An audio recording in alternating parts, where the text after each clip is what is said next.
Welcome to the Downtown, brought to you by Arlington Citizen Media. I am Daryl Smith Jr., and right next to me is... I am Rody John.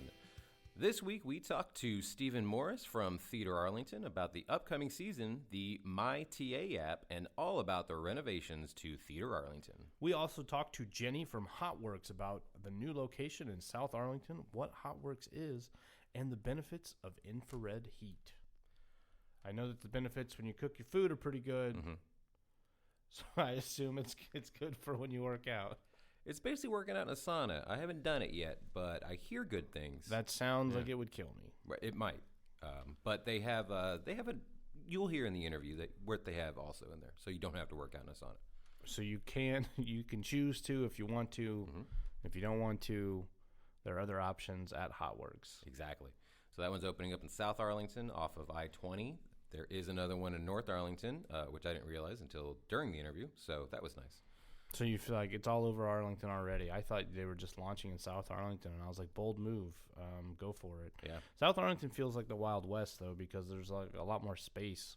You have a lot more like opportunities to do stuff. I guess the flip side of that, though, is all the people, not all of the, actually most of the people are in South Arlington, but there are a lot of people up here, and there's a lot of, driving forces up in this part of the city. So we are actually at the library today. We're back at our old stomping grounds. In the old Originality Room overlooking Center Street. Where it all began. It really did. I think it was another room, but around this time, too, actually, because we were doing city council elections, and we're getting ready to do those right now. That's right.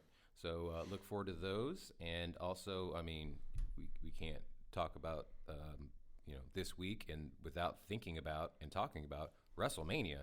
Huge happening this weekend over at AT&T Stadium. If you have anything better to do, I can't imagine, because WrestleMania is the place to be. Yeah, it's going to be fun. I hope. I'm actually not a huge WWE fan anymore. Rody actually is going to be he's going to be backstage. Not backstage. Sorry, that means a totally different thing in wrestling than it does. He is going to be in the press box. So he is going to be actually our man on the inside. That's right. So follow us on Instagram and Twitter. Find out all the amazing pictures I will be taking, and I'll probably wander around the premises a little bit to try to get back. No, he's not. I'm not trying to get backstage. He's not trying to get backstage. Don't revoke his pass. Right. I'm glad there's a video because I'm not winking. Just ribbing you. Yeah. But it'll be a lot of fun. If you've never been to WrestleMania, imagine the Super Bowl on steroids. Basically, it is bigger than the Super Bowl. Poor choice of words, but everyone's clean now, I think, for the most part. Steroids is out of the system. But this will be my 13th in a row, not counting 2020, obviously. So, yeah, no, it was no one. The only person that has kept that alive is Vince McMahon. That's true. He was there. But this will be my 13th in a row, this time in a press box. So I am very curious I would how this say moving up, really. Yeah. Like from fan to press box. Next time you're going to be main eventing. You're going to get what CM Punk never got, which was main eventing WrestleMania. Next year in LA, me and The Rock.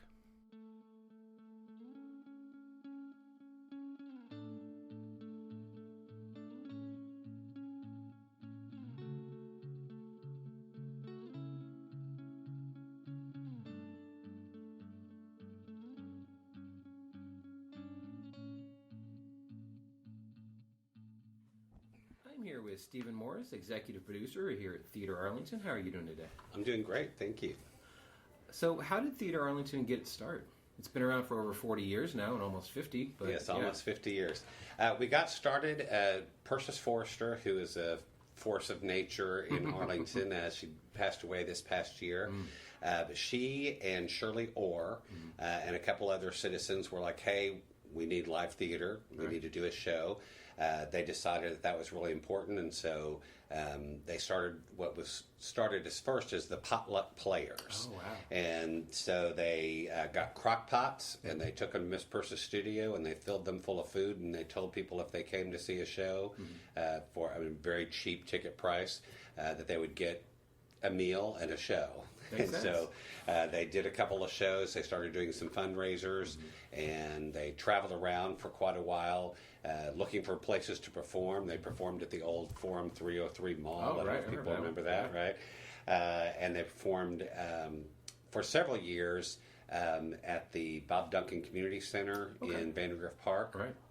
And in 1981, they moved and got their first building on the corner of Davis and Division. Wow. And then they moved into this building that we're currently in 91, so 10 years later. Jeez. So yeah, I guess last year y'all celebrated 30 years in that building. No, yes, exactly. Yeah, 30 years over here, which is nuts. It's hard to believe, right? And we're about to start our 49th season, which is amazing to me. And we just in our staff meeting this past week started talking about, okay, what are we doing for our 50th year? Right. We've got to make that big and fun. So. Well, especially now that you've got the 49th kind of figured out. Exactly. 50th has to be really a major. Right. So. Now, y'all have been going to look through a little bit of renovation across the street. Yes. What can people look forward to, and when do y'all looking to be done? The renovation should be done hopefully by the end of February. Okay. And then we're going to open our first show, Sister Act, on March the 25th. Right. And I think the audiences are going to love it. I go over there once or twice a week and kind of wander through and look at the progress. And it's so exciting. I love the design that our architects came up with. And really, we were starting off just kind of making some changes. Right. But of course, projects grow and grow, and it ended up where we practically gutted the building, took everything completely out. Almost every single wall came down. There's like a few storage spaces that are left, and everything else was removed. And so they've started putting that back in. I think what the patrons will notice first is when they're putting a new entryway in, so that's going to be really great. Yeah. It'll look better on the street. Plus, it's kind of fun as people are coming in. The lobby is expanded, and it's going to be new. They've put a small cabaret stage in the lobby, so we're going to really beef up our cabaret performances and have added things to go in there as well. Then as they go in to sit down in the theater, I think what they will really like is that we ripped out all the old seats and put in new ones, and these seats are a little bit wider and a little bit more comfortable, and we've got more leg room than we had before. That's and very so important. that was the only thing that people used to complain about, really, is people were like, the seats are small or they're not very comfortable, and we're like, well, we're going to fix that for you. So, and then I think they'll notice, the stage, we put a revolving stage in. We're getting all new lights and sound. Right. They won't see this, the audience won't see, but the actors are going to be much happier because we redid the dress rooms as well. Of course. We put in a new classroom upstairs for our education program. We put in a small tech booth for our cabaret space. Okay. And then we put in a small studio for private voice lessons. Oh, wow. And so we're real excited about that and helping out our education department as well. So that's incredible. And then I think aside from the comfort, the productions are going to be so much better because we've got more backstage space, so we'll be able to do cooler things with our sets. Okay. The fact that the lights and sound are all going to be new, the production quality will be greatly improved. Right. So I think people are going to really, really like it. And just the updated colors and everything is going to look really spiffy and fun and new as well. So yeah, we had done some recording days over at Theatre Arlington, and most days we'd just see just stuff just get pulled out, thrown in a dumpster, and I was like, man, I can't wait to see how this looks when it's done. Yeah, it was a little scary for a little while there, just because they kept taking things down and taking walls out and throwing things away that I was like, I thought we were leaving that part and going to work around that, but fortunately, really, it is good for us because it's, because now everything is brand new, and the building is the old Cure Lumber building. Oh, that's right. And, it was a great place to buy lumber for years and years, right? But not really conducive to being a theater. Right. And while over the years, we've made lots of updates and lots of changes, and it, got better and better, it still really was very much an old lumber building, Yeah. And I think with this remodel, with these changes, it's now going to finally really be a theater. So, That's fantastic. that's kind of what's exciting. So It's like you guys made it your own for a while, and then now you've really put the love into it to where it is yours. yeah, exactly. Yeah. We made do with what we had. Of course, yeah. And I think did some spectacular work and some amazing things. But yes, now that we've gotten this really great investment from the city, the Arlington Tomorrow Foundation, gave us $2 million. We've raised another $1 million from really, mostly from citizens, from people, that love the theater and that want to make sure that our theater education and that our theater programming continues. Right. We've got another $500,000 to raise. Right. So we've got 3 months basically to get that raised so that we can pay all our contractors off, But I know that's going to happen. And yes, the love, the passion is there, for all of our staff, all the people working on it. And it's going to be so great for the city. And I'm sure it's going to be a much less of a headache for y'all to actually be like, okay, it's done. Now we can actually focus on our on what we do, right, what exactly. we really do well. Yes, right. In the last couple of years, we've been doing fundraising and working on planning and working on things I've found that our staff and the people on our board are remarkably good at. Right. But it's not what our expertise is. Our expertise is actually doing shows and it'll be nice to get back to that. So speaking of which, you mentioned that the new season starts on March 25th with Sister Act. What can people look forward to with Sister Act and then the rest of this year? Sister Act is just going to be a big, splashy, fun musical, right? So it's going to have a big cast, lots of great music, lots of dancing, lots of fun, right? So it's a little bit different from the movie, but still has all the same fun and same spark to it. So I think folks will really like that. We're going to have a great cast, and so excited about that show. Following that is August Wilson's The Piano Lesson, and that is a really beautiful story, interesting story about a brother and sister that have inherited this piano, and the brother wants to sell it and use the money to buy some land to make things better for his family. It takes place in the 1930s. And the sister is like, no, this is our family legacy. We have to keep this piano in the family. And so it's really kind of their struggle of what family means, of what success means, of how they should, continue moving forward. And so it's a drama, but it's beautifully done and really interesting. And there's some spirits and some kind of magic-y kind of stuff in there as well. So it's a really interesting storyline. Followed that is the 25th annual Putnam County Spelling Bee, which is a really fun musical. I think audiences will like that again because it's just silly and fun and entertaining. But we also have guest spellers, so there'll be probably every show has 3 guest spellers. So some of those will be taken from people out of the audience, and some of them will be people in the city that we invite. But I think that's really fun because audience members will get a chance to possibly be in the show. Exactly. Right? And they don't even have to spell well. So, but it is really silly and really fun. We did the show about 11 years ago, and it was really well received. And so we decided, hey, it's time to do that one again because it's so much fun. Following that is Black Comedy, which is a really fun farce, really silly, really goofy, that takes place during a blackout, and that's where it gets its name. And so there's a young artist, sculptor, who has invited his fiance's father and an art critic over to look at his work for the first time. And there's a blackout, and so all kinds of craziness ensues in the blackout. And the trick, the gimmick for the show is that when the lights are out during the blackout, the audience can see, and the lights are on for the audience. When the lights are on for the actors, they're off for the audience, and so it's just the opposite. And so the majority of the show takes place in a blackout, so the audience can see them visibly, but sees them walking around as if they're in the dark, struggling and moving around. So it's got a great gimmick.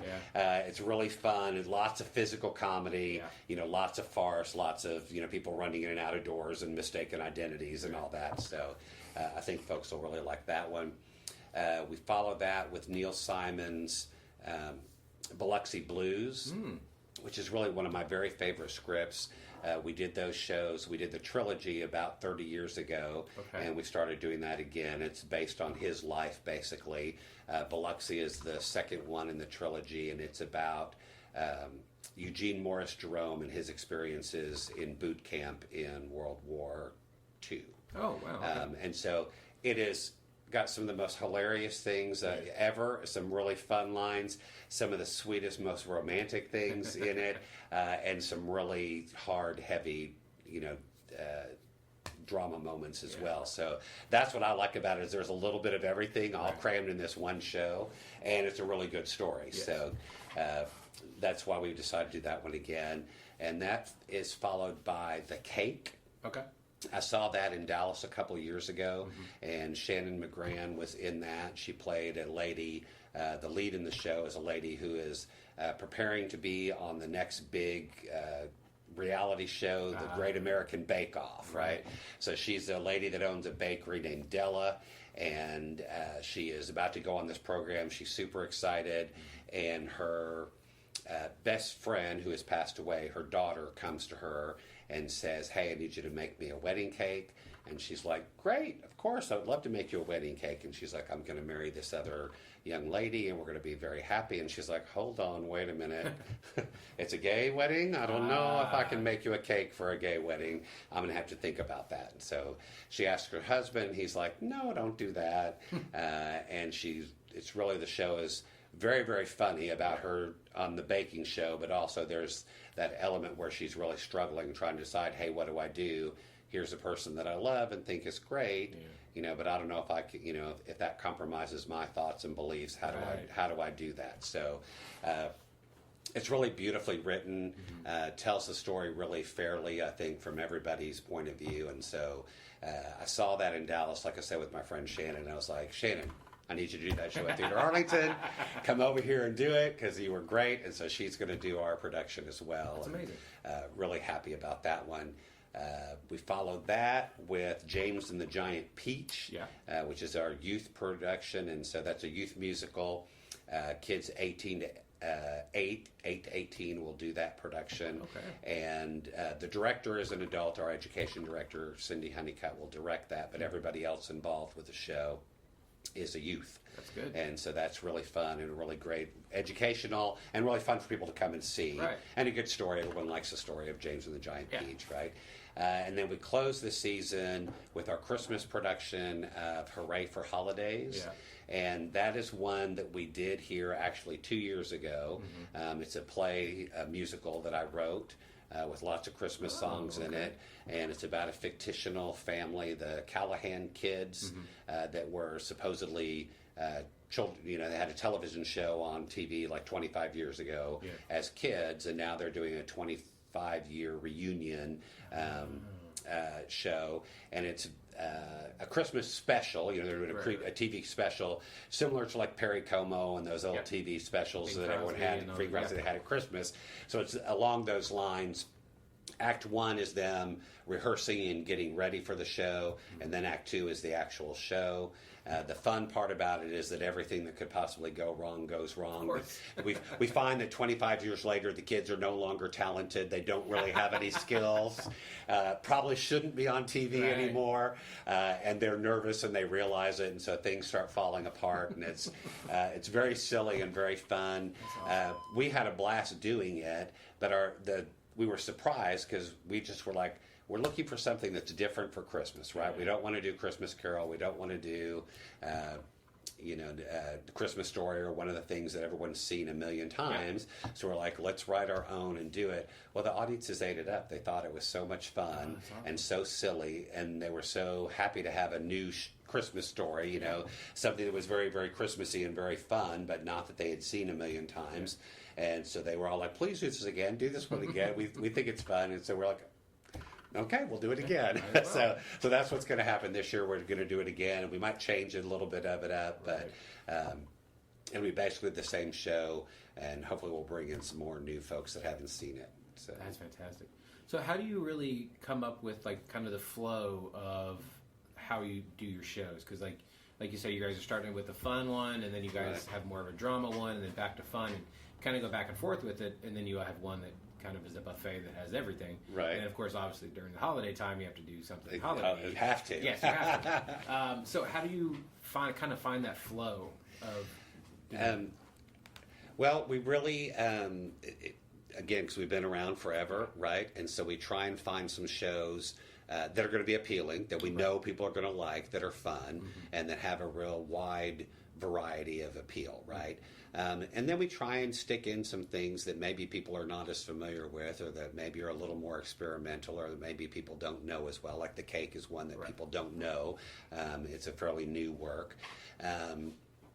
And, we always try and make sure that we do a couple of big musicals, because people really love those. We try to make sure there's a drama, and so we want to make sure, one of my goals is to make sure there is something for everyone, right? So you might not like every single show we do, but there's going to be at least one or two in every season that you will like, no matter what your style, no matter what your taste is. And then really, it's kind of like you say, then kind of finding the flow of that is just trying to make sure, we don't want to do all the same thing all right in a row. So, it's just kind of plugging them in and fitting them in. And then I think from doing this for so long, which is kind of funny, some shows work better at different times of the year. During the summer when things are hot, people prefer comedies. Yeah. Because it's just, I don't. It's summer and you want to be light and breezy and fun, right? And so we try and do things that are usually lighter during that time.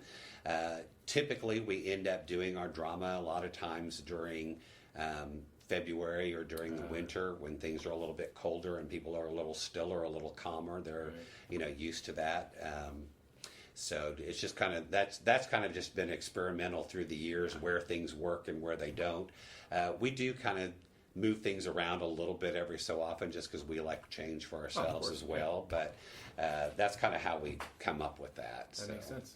Yeah, I mean, there are the studies that say road rage is up during hotter months or in hotter cities. So exactly. Yeah. It's like we got to make them laugh during those angry times, right? And it gets pretty hot here. Yes. So, can you tell us more about the My TA app that y'all have? Sure, that is pretty new, but it is really great. Yeah. And it's really funny.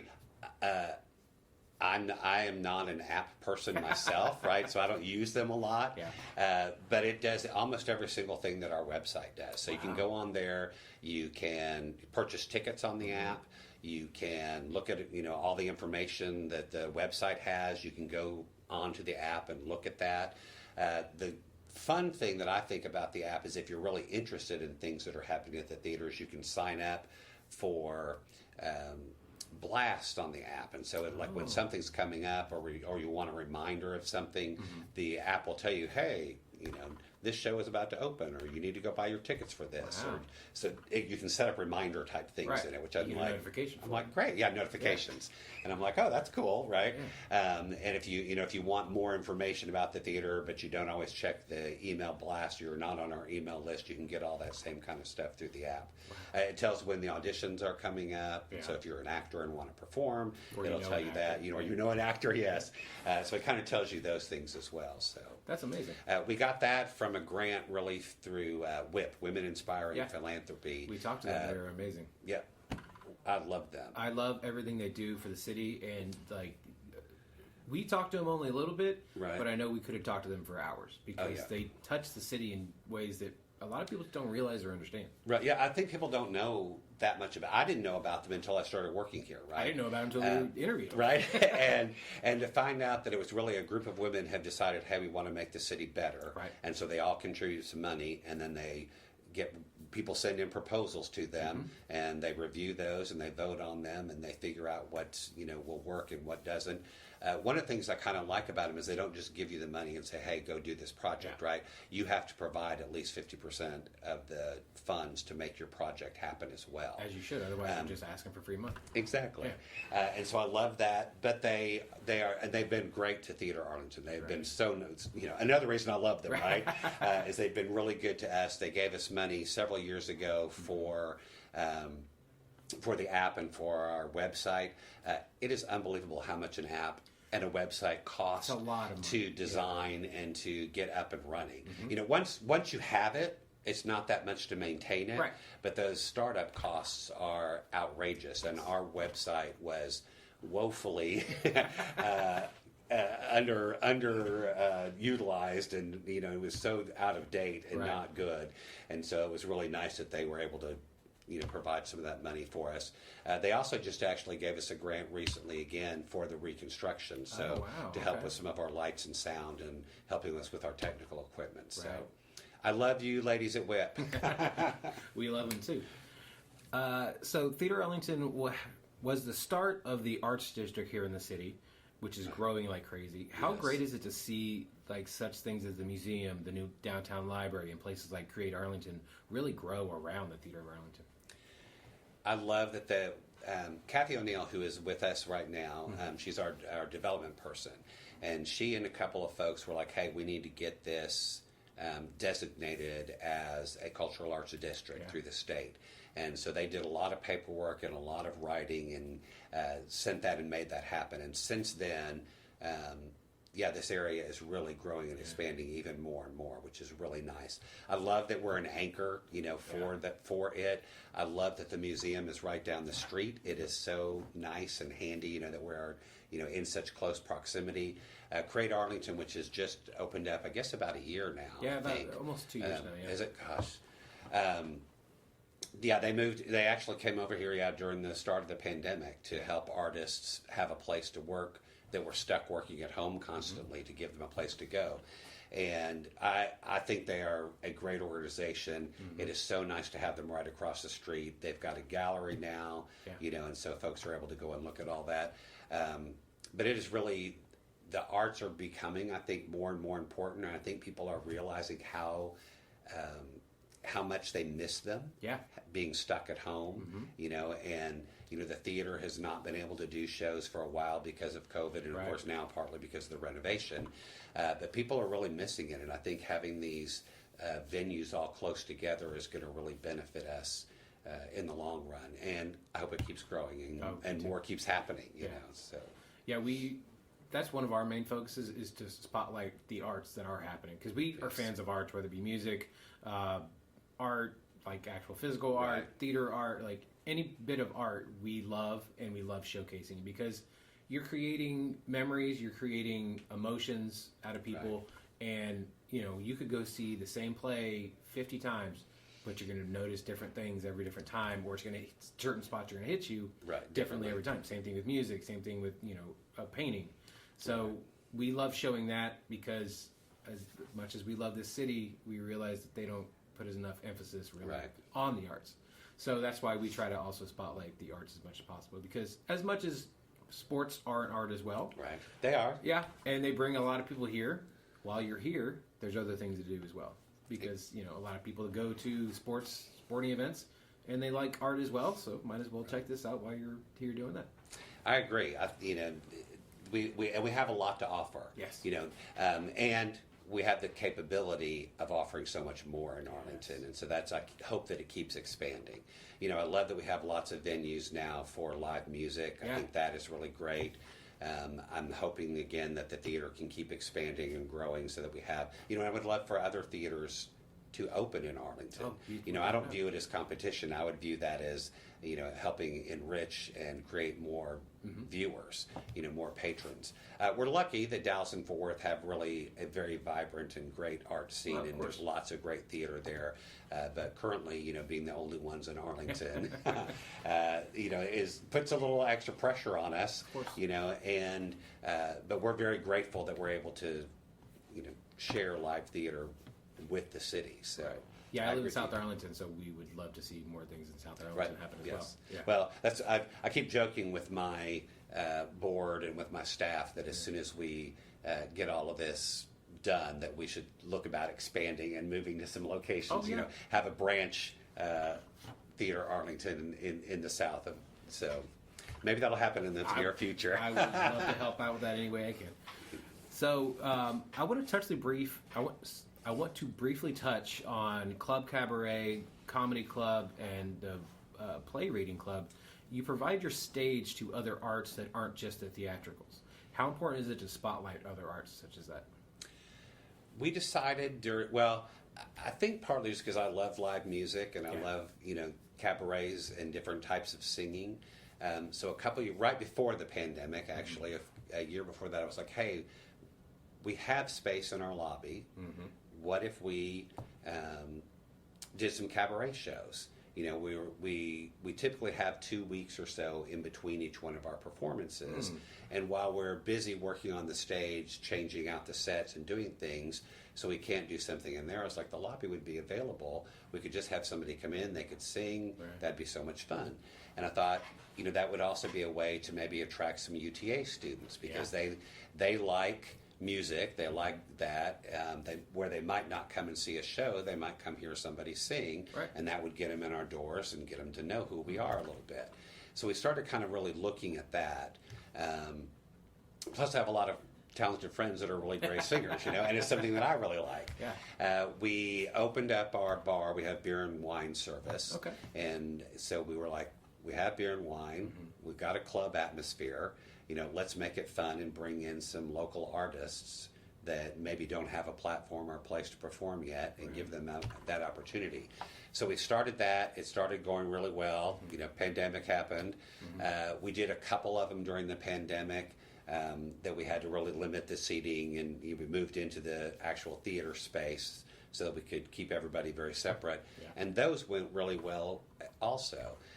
During that time, we were like, hey, one of our employees, one of our teachers, our teaching artist, was like, I have done a lot of comedy stuff, and I've worked with a lot of comedy troupes. What if we did a comedy show? Yeah. I was like, let's do it. Let's see how it works.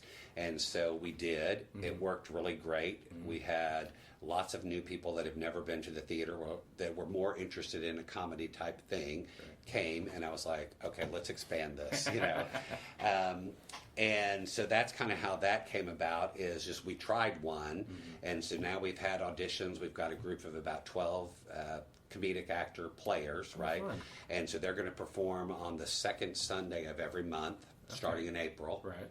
And their shows will be a hybrid. It'll be a little bit of sketch comedy and then a little bit of improv. Very nice. And so I think there's not a lot of that going around that has both. Yeah. They will also do some musical numbers and musical parodies, and I think that's going to be great fun. I think the audiences are really going to like it. Yeah. Our two folks that are running that, Ben Fort and Tyler Thompson, have both been to Second City and worked there with the comedy stuff and taken classes and done training and things with them for several years. Yeah. They both worked with 4 Day Weekend, which is a popular, in Dallas and Fort Worth. Right. And so I'm thrilled that they are, heading up our program. Yeah. We've got some hilarious people in the troupe, and so they will be, like I said, doing that every month. My guess is that pretty quickly, once that starts going, is that by next season, our 50th season, we'll expand that a lot. Good. Is my guess. We'll see how it goes. But I keep telling them, it's like, be ready, because I think we're going to, we'll end up doing some late night shows on Friday and Saturday, because maybe after our performances of a regular show, people will stay in the lobby and have drinks and stay for a comedy show.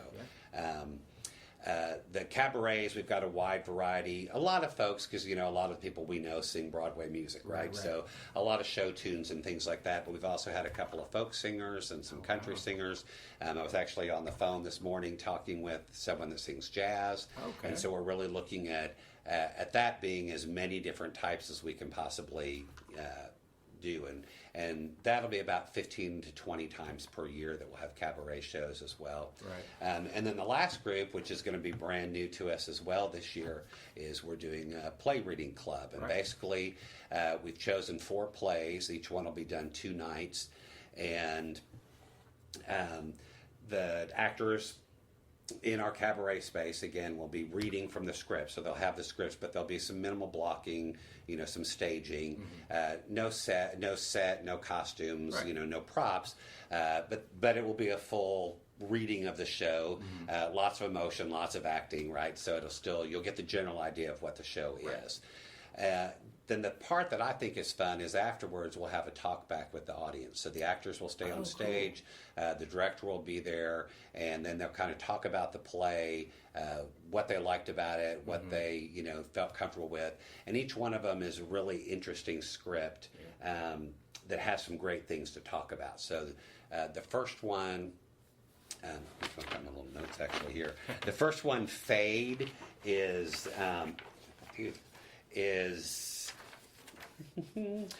by Tanya Saracchio. I know I'm saying her name wrong. I apologize. But it's about a Mexican-born novelist who gets a TV writing job. Oh, cool. And she is the only Latino on a very white, male-dominated set. Yeah.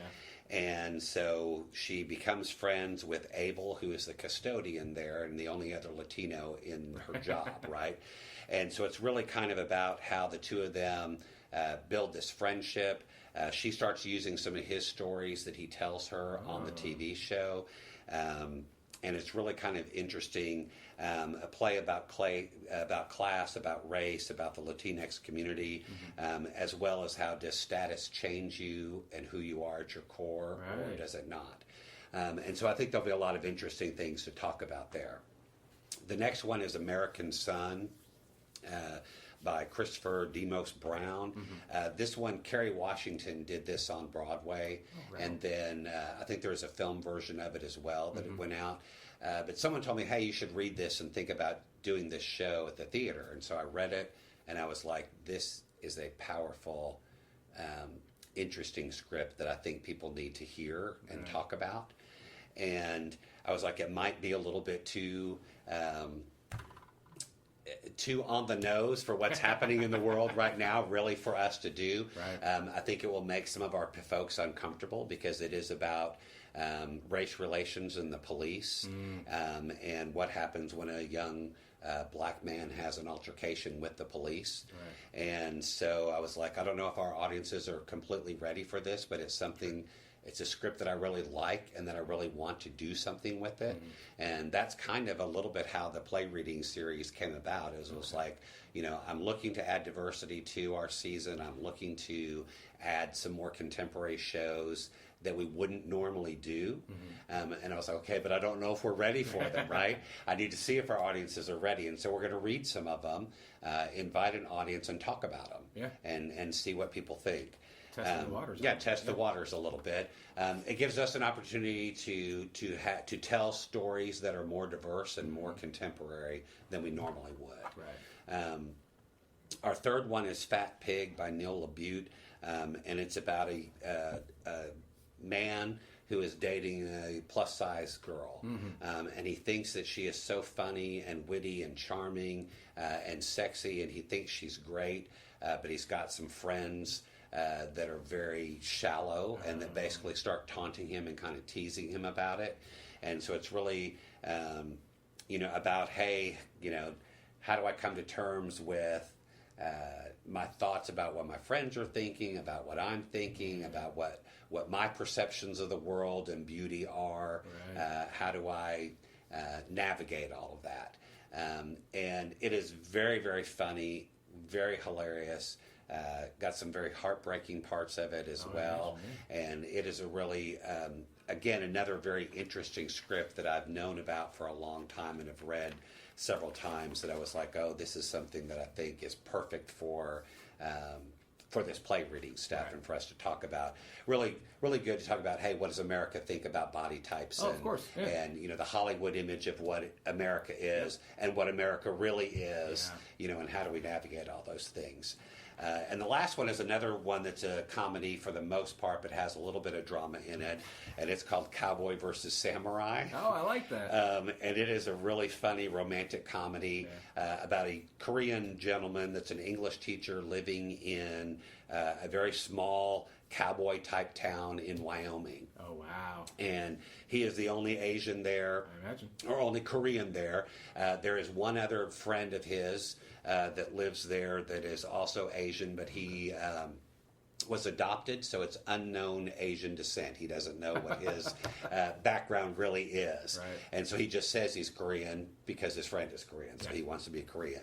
But lo and behold, a beautiful Korean woman moves to town. Oh. And so the young man Travis is like, I love her. She's great. I'm falling in love. We're going to be a great couple. And he proceeds to try and ask her out. And she's like, I only date white guys. Sorry. And so there is a white guy that she thinks is cute in town that is the PE teacher at Travis's school named Dell. And so it turns into a kind of a Cyrano de Bergerac story where Travis tries to help Dell, this doofus, get this beautiful, wonderful girl. Right. And so it's really kind of interesting to see Cyrano told in a new light, in a new Korean American type story. And again, I think that'll be something really fun for folks to talk about afterwards, and what it means to be Asian and living in America, especially in small towns, which we could certainly relate to in the Texas area. So all of them have some great diversity. All of them have great things to talk about, and so I think the play reading series will be really, really fun, but also show us some new works and some diversity that we don't always have. And, so that's kind of what we're striving for, and why that has happened. So I have my fingers crossed that that's going to be a really successful program that we can keep expanding on and doing some more with. So and I like the fact that y'all are reading them and then having that conversation afterwards. Right. Because a lot of times you'll go see a play and you don't get to have that conversation with the people you just saw perform it. Right. You just go have your conversation with the person you either saw it with, or maybe other or the patrons in the lobby or something. Right. So it's great that you guys are actually having that back and forth dialogue afterwards. Yeah, and I think it'll give us great feedback on what the Arlington citizens are ready for and what they would like to see more of at the theater. And I'm hoping that doing these scripts that are a little more new, a little fresh, a little more contemporary, that brings in some younger audiences and some of our folks from UTA as well. That is my hope. So I heard a couple years ago some statistics that were really startling for me about Arlington being one of the most diverse cities in the United States. Yeah. And I couldn't believe how high we ranked in terms of diversity. Yeah. I believe that we're number 2 in the state of Texas and in the top 10 in the United States. Yep. And I know a lot of that has to do with the UTA. But the theater was primarily catering to people like me, old white people, right? And doing very well. And it's not like we were discriminating against anybody. It's just that is who our demographic was, and what most of our literature was geared towards. And I really, over the last couple of years, have been thinking about that. And we're like, hey, we have this great diverse community, and we are trying to present things and shows for everyone in our community. And so maybe we should do some work that appeals to a broader spectrum and more people directly, rather than just saying, well, anybody can come and see our stuff, which is I kind of think what we thought before, and which is true. Of course. Anybody can enjoy Spelling Bee or Sister Act. Anyone that comes and see those shows will be like, oh yeah, that's funny, right? But I think people really like to see stories about themselves or that they can relate to a little bit more, and so that's going to be our goal over the next, the next 50 years of Theatre Arlington. That's awesome. So, I mean, we touched on it, UTA as a. Are you good? Sorry about that.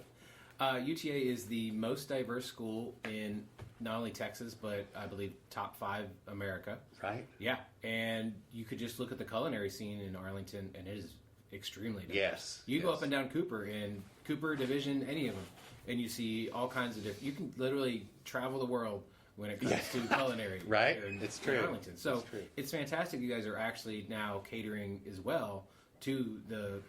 I mean, I won't say minority, but the diversity that is in the city. Because it's not like theater is just an old white people thing. It wasn't just William Shakespeare. It's been happening in every country, everywhere, forever. So, yeah.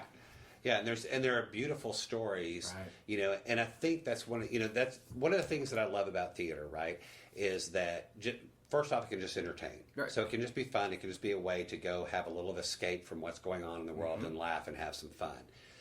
But it can also be very impactful because it'll tell you a story from somebody else's point of view, from somebody else's viewpoint that you relate to. Yeah. And you're like, oh, I can see myself a little bit in that person and in their story. Right. And that's great when it's people that are very similar to you, but when you can see yourself in someone's story who is very different from you, I think that's where we start bridging gaps and start coming together and start maybe having some healing. Yes. You know, and you know, maybe it doesn't change your whole life, right? But it maybe just makes you stop and think, hey, you know, those people that I have decided are others currently, you know, they are not me. I have a little more in common with them than I realized. Exactly.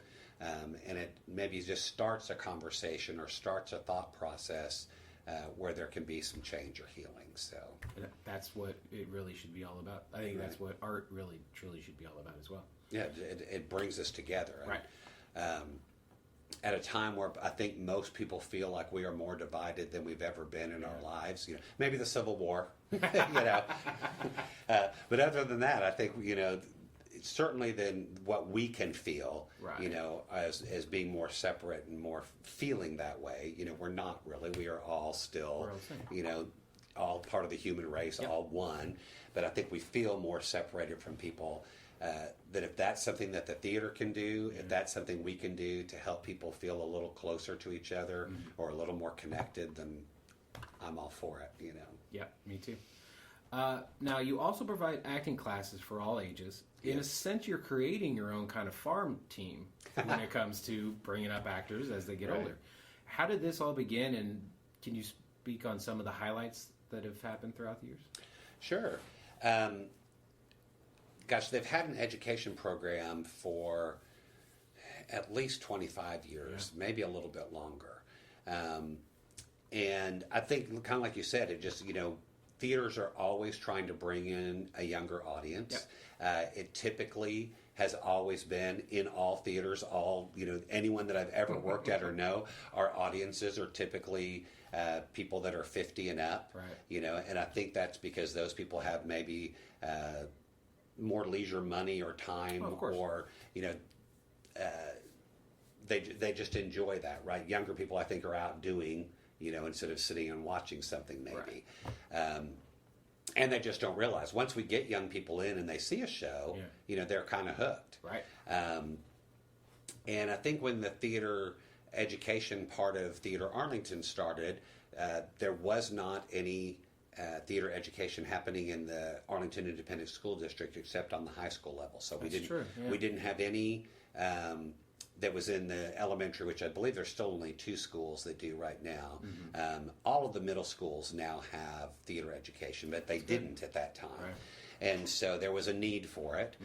We did have CATS, Creative Arts Theater in school, but that again was the only one. And so there was plenty of space for some extra education.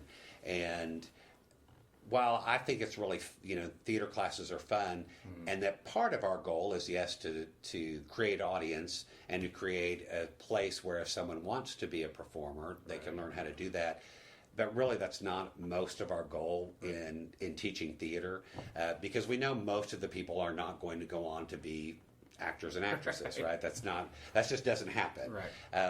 But what theater education does provide for people is confidence and self-esteem. And it really teaches you about teamwork and working with a group of people to accomplish a goal. And so I think those skills are usable in anything that they ever decide to do. Right? And so that's really what we're trying to do. And then, you know, kind of I was talking about, you know, that you see somebody else's viewpoint. The same thing as kids. You have to learn how to analyze a play or analyze a character, analyze a script. And when you're looking at a character and trying to figure out, okay, what is it that makes this person tick, then you can kind of do that in real life as well. So I think it just kind of changes your view of how you see people, you know. And so those are the things I think theater education does for people and what's great about it. I will say we do have classes a wide variety of acting classes and musical theater classes. We have private voice classes.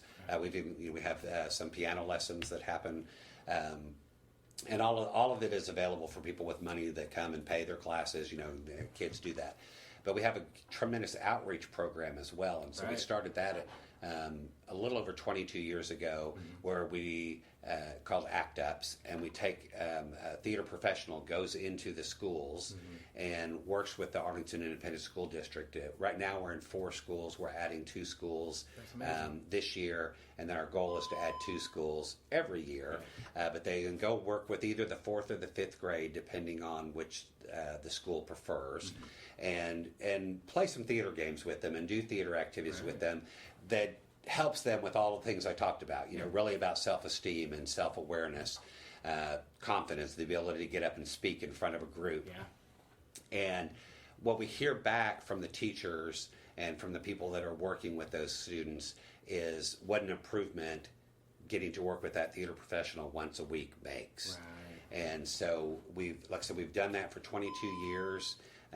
We love it. It is a really great program. At the end of the school year, they do a little presentation. They do a small musical, and so they have lots of fun. All the other kids in the school come and watch that production and see that, and so they get that performing part of it as well. But it's really kind of about building those kids up. And so because they did not have those programming in most of the schools, that's why we decided to start that. We do it for Title I schools only, and it's free to the schools. Oh, good. We write grants and get grant money so that we're able to afford to hire the teaching artist and to do the classes and to do the planning and all of that.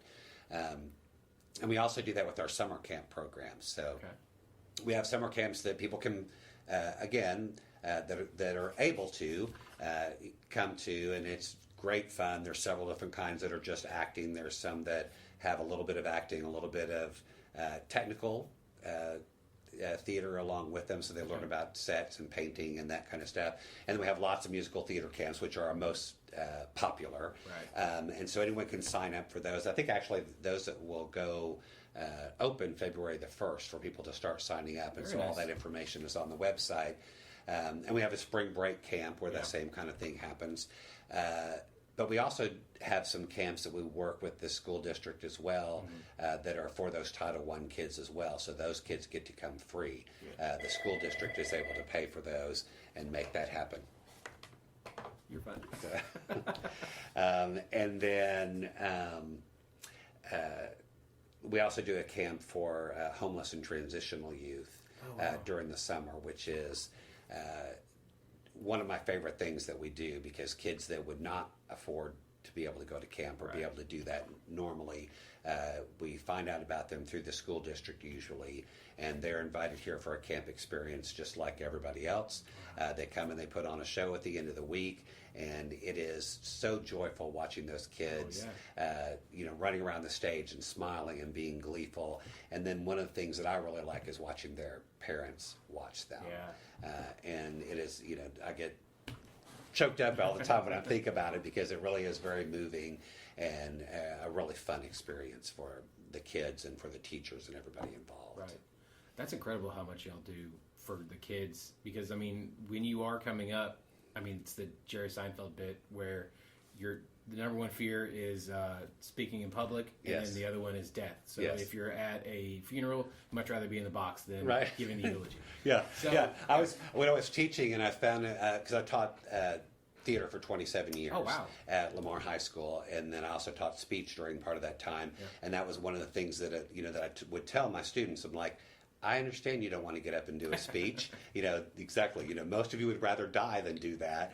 I was like, but it's going to help you in the long run. So, that's partly, I think, Cindy Honeycutt is our education director, and she's been doing that for a long time here. But once I got here as well, I was like, this will be a priority. The theater and us doing our shows, super important, but that's only 50% of what we do. The other 50%, equal to all of our productions and to everything that happens in the theater, is our education program, because while theater can change lives as well, that really does. The education, you really see that changing a person's confidence level, changing the fact that they feel more self-worth, giving them the ability to speak to people confidently, giving them the ability to empathize and understand other people's point of view, changes their lives. Right. You know, and I say it all the time. I know for a fact because I did mine. You know, my life was enormously changed from being awkward and shy, and I enjoyed theater because I could be somebody else for a while instead of having to be myself. And so I know the difference, the impact that it can make on people. And I saw it for 27 years, you know, teaching. Yeah. So that will always be a huge priority for Theatre Arlington is our education and outreach programs. That's great. And it's also great that you show the other side of the theater, the background, the building sets, the tech. Because there's a lot of people that will, you know, enjoy the theater, but they're not going to be actors. Or they may not be good at it, or they still have the fear that they can't get over of public speaking or whatever, but they enjoy, you know, carpentry and stuff. Right. I mean, look at Han Solo, or not, sorry, Harrison Ford. That's right. He got the Han Solo spot because he was a carpenter on Star Wars, and they just needed another guy, and it worked out. Well, and I always tell, you know, my kids when I was teaching, I would say, you have to learn backstage aspects as well. Right. And the thing was, I was like, and you will get hired working backstage. If you're really good at being a stage manager or at building or set painting, those people are much more in demand, and they get paid a lot sooner and a lot more than the actors do. Right. You know, yes, the 1% of actors that are making movies, you know, or they're on Broadway that are making tons and tons of money, the rest of them are scraping by and being waiters and waitresses as well, right? And so I'm like, you can make a good living on the technical side, and if you have an interest in theater, you should learn that and do that, you know, and then act if you can, of course, you know. But there's lots of actors that'll work, you know, less expensively because they love it and it's fun and we want to do it, and so I always was like, you know, learn the tech stuff as well, and you can't do the show without them. Exactly. You know, they're who make the show look really good. Right. So. As much as you're putting your emotion into it, you can't do it with. You can't do it if you're in the dark. Yeah, exactly. Unless you're doing the black comedy. Exactly. Yeah. Oh, very good. There you go. So we have a segment on the show called Tournament of Toppings. We're trying to find the best pizza place in Arlington. Do you have a favorite pizza place in Arlington? I love pizza. I have several. So I really like Prespa's. Oh, yes. There's two locations now, I think, but the location that I go to is by my house. Okay. Is on Arkansas and... it's not Warrior. Yeah, I know what you're talking about. It's across from Greens. Yes. And it is delicious. Yes. I have never had a bad one there, and I've been eating pizza there for 22 years. Wow. I don't know their real names. I call them Mom and Pop Prespa because I think that is their last name because they're the owners. They're in there almost every time I've ever been in there. They're charming. They're delightful. Their food is so delicious. Yeah. I love them. A little shout out to Connie Russo as well because they've got great pizza and they've been really nice to us. We've had a couple of fundraiser nights there where we go there. We call it our Theatre Arlington Supper Club, which we try to do the third Tuesday of every month. We're not doing one January because we're trying to keep people home, you know, safe from COVID. Yeah. But the restaurants are really great because they agree. They give us 10 to 15% of the proceeds for the evening back to the theater as a donation. And Connie Russo's done that with us a couple of times. And I was like, I'm getting some of the money back, and I'm loving this pizza. It's delicious. Like, you can't beat that. So I think those are probably my two places that I go most often. Okay, makes sense. Do I need a topping?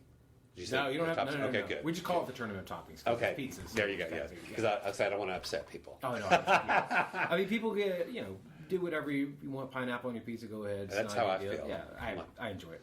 I'm like, get whatever you want to put on there, you should put on there. It's your pizza. It's your exactly, and that's what's fun about pizza. Yes, you can do anything. You can do anything. It's always different. Yeah, you can do breakfast pizzas, you can do lunch pizzas, you do dessert pizzas. Exactly, it's good for everything. And every single one of them is good. Yes, exactly. The QT breakfast pizzas aren't bad. Right. So, yeah, that's QT. So there's so much to cover with y'all. If people want to find out more, find you guys online, find out about the upcoming events, where they can donate, where they can want to get classes, how can they do all this? They can go to theatrearlington.org, and we spell theater R-E. Right. What is the difference in the spellings? I just want to kind of clarify that for everybody. It's really funny. Either way can be correct. Right. And I really think that R-E is probably they spell theater that way more in England than we do here. But a lot of live theaters like to do R-E. Right. The other way is more correct for film or movie theaters. Or if you are just saying, I am going to the theater, you would spell it E-R. But a lot of theaters in their titles and their names, like us, have it R-E. Okay. But it's really kind of a preference thing. But probably ER is most correct if you're just writing something down. Right. So, but in our website, it's RE. So, and then again, they could go. They could download the TA app. Yep. That has lots of information as well. Both places have places where people can donate, and we are always raising money all the time, all year round. Ticket sales, which we haven't had any, we haven't done shows, although our season tickets are starting to come in again really nicely. But that only covers about 40% of our annual campaign, our annual budget. Yeah. And so we have 60% that we have to raise. And our budget is about $1 million a year with all of our shows, all of our education, all of our salaries. And so we are always raising money, right? We're always writing grants and trying to get funds in. But anyone that ever wants to donate, we are happily, accept those for our annual campaign or our renovation project. The renovation project, there's information on the website as well. Right. But there's some really fun stuff on the website where people still, for certain amounts can have their name on a chair or on a wall, or they can name a classroom after themselves. So there's all kinds of fun things too for some major gifts. So, but we $5 to $500,000. We're good with anything. Wow. Yeah, we're happy with anything that we get because every bit of it really does help, and we were really careful on how we spend it. So makes sense. I mean, we got about 400,000 people here in Arlington, so exactly. If everyone gave me $5, that'd be amazing. It'd be great. Right. Well, Stephen, thank you so much for your time, and thank you all so much for what you do for the city. And let's hope that there's a South Arlington one in the next 5 years. That's right. Yeah. Thank you, and thank you for promoting the arts and letting everybody know what's happening. We do what we can.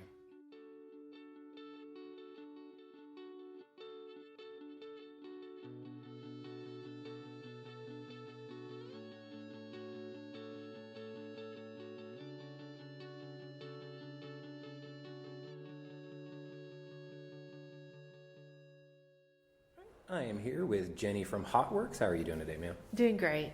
So for those that don't know, what is Hot Worx? So we are a 24-hour infrared fitness studio. Mm-hmm. So you're actually working out inside the sauna. Wow. You're getting the benefit of working out, the heat, and the infrared. Right. So what is some of the benefits of working out in infrared? Well, the infrared, there's just so many benefits from it. And then adding in with the heat, which helps increase your body temperature and the workout, which includes the range of motion, the functionality of your body moving, and the strengthening and flexibility. You get muscle recovery, pain relief. Just being in the heat, you're getting a detoxification from your body. Being inside the saunas, you're reaching your target heart rate quicker. So you're in the optimal level of getting your body to sweat and produce and burn calories and increase metabolism. Right. Now, this is the first location in Arlington, and it's here in South Arlington off of 20 and Green Oaks. Is there another one? There is one. What was the other one? The other one is in North Arlington. Oh, over, is it 30 and... By Viridian. Okay. Yes. On that side. No wonder. Okay. The second location. First one in South Arlington. Yes. Because I feel like South Arlington doesn't get a lot of love. It's more North Arlington, downtown. And I agree. The rest of that's Mansfield. It's yes. fine. Yeah. But it's not. So why this South Arlington location? Just because of the people here, the population, I feel like there's not a lot going on. And with South Arlington, if you lived here for a while, you can kind of see it starting to get redeveloped. Yep. And a lot more things are coming in. So we wanted to take the opportunity to be the first in this area. I mean, you have Martin High School, you have the Lake Arlington, and we're close to Mansfield and Kennedale as well, and we're right off the highway. So it's just ultimately the location was what we were looking for. Right. As you can hear, they are still under construction, and you guys are opening hopefully in the beginning of April? Yes, we're looking to aim for the beginning of April. We are finalizing our last touches on everything, and once the city approves us, then we'll be ready to go. So Hot Worx offers a lot of options for workout classes. Can you tell us more about this? Yes, so we do have 8 saunas in our studio. 4 of the saunas we do alternate between 2 different type of sessions. Okay. So we actually have over 10 sessions of workout here. Wow. Hot Pilates, yoga. We have session focusing on the core, another focus on the bun. We have what we call Hot Warrior, which is a overall of all those sessions put together. Wow. High intensity interval sessions, which includes all with equipment, the cycle, a blast, and the rowing machine. And our rowing machine is newly patented, so only Hot Worx offered that machine at the moment. Oh, wow. Instead of a single bar, it's 2 pulleys, so you're able to get different range of motion and hit different muscles based off of that. I do love a good rowing machine. Yes. Yeah. And then I actually have like a water tunnel where you're pulling the pulley. It's brushing through the water, so it actually feel like you're rowing on the water. I've heard those are better. Yes. Yeah. Yes. So since you guys are opening soon, do you guys have some sign-up deals people could be a part of? We do. So normally our membership is $99 enrollment and a $59 a month. Right now we're doing a $15 enrollment, Oh, wow. and that will lock you into our $49 a month as long as you're a member. Very nice. That's good. Yes. Now, some people are probably going to worry about, since you're already with your heart rate getting up and then higher, there's obviously less worry about people passing out, but they just come out of the sauna, right? Yes. Our sessions are shorter. Okay. The isometric sessions are 30 minutes, and that's our nice. high intensity is 15. Right. So as soon as you kind of get your body working, you're burning those calories, you're exiting through the sauna, so your body's starting to recover and stuff. So you're not in there for excruciating of like an hour, and you might be overdoing it and overheating your body and stuff Right. like that. And then you showed us with a mini tour that you gave us that in the back is going to be like kind of like a regular gym situation with Right. weights and medicine ball and stuff. So we do have a traditional gym in the back. We have the weights, the free weights, the medicine ball, battle ropes, the benches. So if somebody wanted to include that in their workout, they are able to do that as well. That's amazing. And you offer a shower because obviously you're going to be sweaty. So Yes, that's you're super going to be important. so sweaty, you're going to have to get in that shower. Now, we have a segment on the show called Tournament of Toppings. We're trying to find the best pizza place in Arlington. Do you have a favorite pizza place in Arlington? I'm not a huge pizza Oh, person. really? Okay. I'm not, but my kids love pizza. Right. And they range it from Cece's Pizza. I think because they do the different kind of... Oh, you get a mac and cheese pizza. Yeah, You get all kinds of stuff. right. They do love Blaze. Blaze is good. My husband's a big Mama Pizza. Oh, yeah, off Fielder? Yes. So he was more born and raised in this area, so Okay. he kind of loved those mom and pop type places. Yeah, that one is very popular. Yeah. That's usually our second most popular thing people will tell us. Mama Pizza. Nisa Pizza, or not, Nisa Pizza is up there, and then so is Old School Pizza. I haven't heard of Old School Pizza. Old School's on Abrams and just past Cooper. Okay, I'm Yeah. gonna have to check that out. It's really good. It's basically just a house, and they have like 3 little rooms, and then pizza's fantastic. Awesome. So, yeah, cheese sticks are even better. But, Oh, my kids Yeah. will love that. yeah, there you go. So if people want to find out more and sign up, where can they do so? You are able to stop by our location. We're off I-20 in between Little Road and Green Oaks in the same shopping center as Sprout and the Old Movie Tavern. And you're right next to Iris. Yes, Yeah. Iris, oh my God, the best bagels you can have. And also, you can give us a call. Our number's 817-754-4655. Perfect. Jenny, thank you so much, and I look forward to sweating here. All right, Yeah. sounds good. Thank you.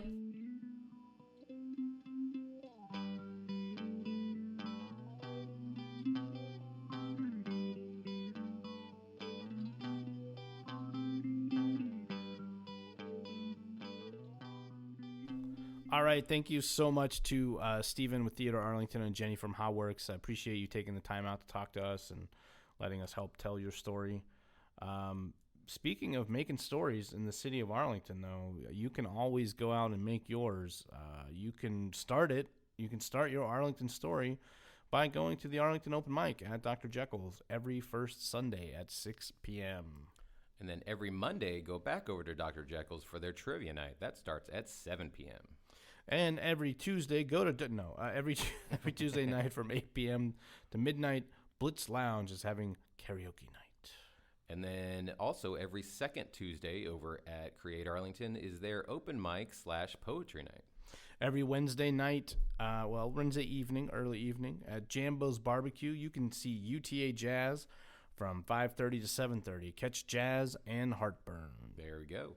And then also Wednesday nights over at Division Brewing is their trivia night. That is from 7 to 9 p.m. One Love Lounge hosts their Artist Love Night, which is their open mic night every Thursday, starting at 8 p.m. So while you're out there writing your story, going to all these events and so many more, because everything is opening up like a flower during spring, remember to go out and eat local, drink local, and go rediscover your city.